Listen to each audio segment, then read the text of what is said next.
This is a Learning Commons instructional video. This video is part 3 of our series for APA formatting in the 6th edition.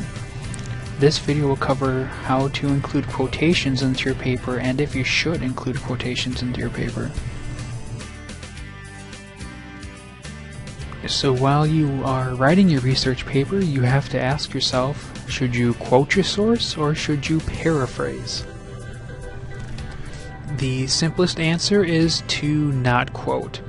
If you quote too much or too often, it can make it look like you don't fully understand the material and it can be kind of distracting. But that being said, there is always an exception, and maybe someone that you interview just put something the perfect way and you just want to quote them in your paper. So if you are going to quote someone, just make sure that you quote them right. The first thing with quotations is, are you quoting less than 40 words or more than 40 words? Usually shorter is better. So if you're quoting less than 40 words, just use quotation marks within the sentence that your quote occurs and then cite the source. So an example of this isn't a real citation, just one I created. Radical or new thinking has always been frowned upon. Mark Twain explains, a person with a new idea is a crank until the idea succeeds, which can encourage young thinkers to stay quiet. Now this, you just use double quotes for around the sentence. You have the year after the person's name and the page number after the quote. If you have more than 40 words, you then have to do your quotation a little bit differently.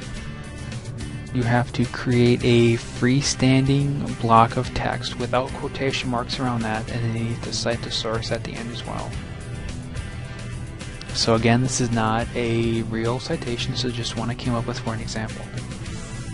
Cramming for an exam is very detrimental to your education. Trying to learn so much so fast can make you hate the subject you are trying to learn. Even our greatest scientists have faced this problem. Albert Einstein expressed this. One had to cram all this stuff into one's mind for the examinations, whether one liked it or not.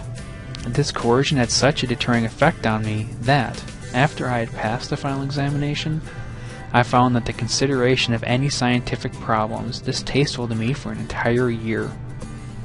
And you can see here that you create a freestanding block of text and you want to tab in so it's indented more than the previous paragraph. You have the author listed before the quote with the year. Now, something else you need to consider after you've done all your quotes is should you use double or single quotation marks, because there is a difference.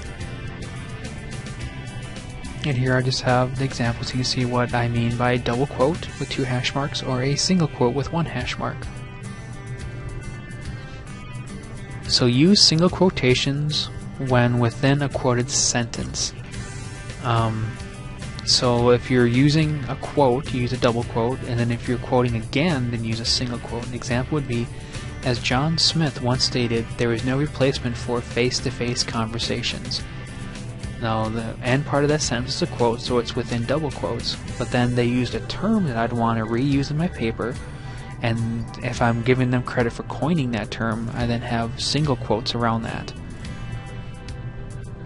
You would always use double quotes then within a freestanding block of text, such as the Albert Einstein quote. So an example, the question of whether computer communications will become the standard for all business correspondence has been considered by everyone from time to time.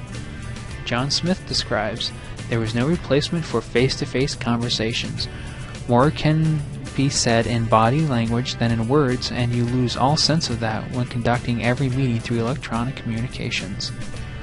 Now, even though the first line of this is the exact same quote from the first example, because it's in a freestanding block of text, I use double quotes for the face-to-face.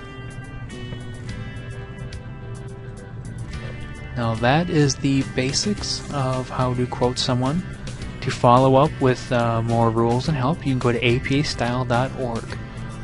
And if you have questions beyond that, or if you want a follow-up source that has a lot of great examples, you can go to Purdue's Online Writing Lab, and that is owl.english.purdue.edu/owl.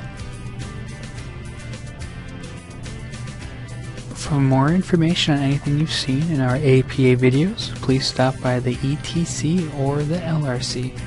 You can go on to apastyle.org to get APA's rules directly, or a good follow-up site with lots of examples. This is the Purdue Online Writing Lab. Their website is owl.english.purdue.edu/OWL.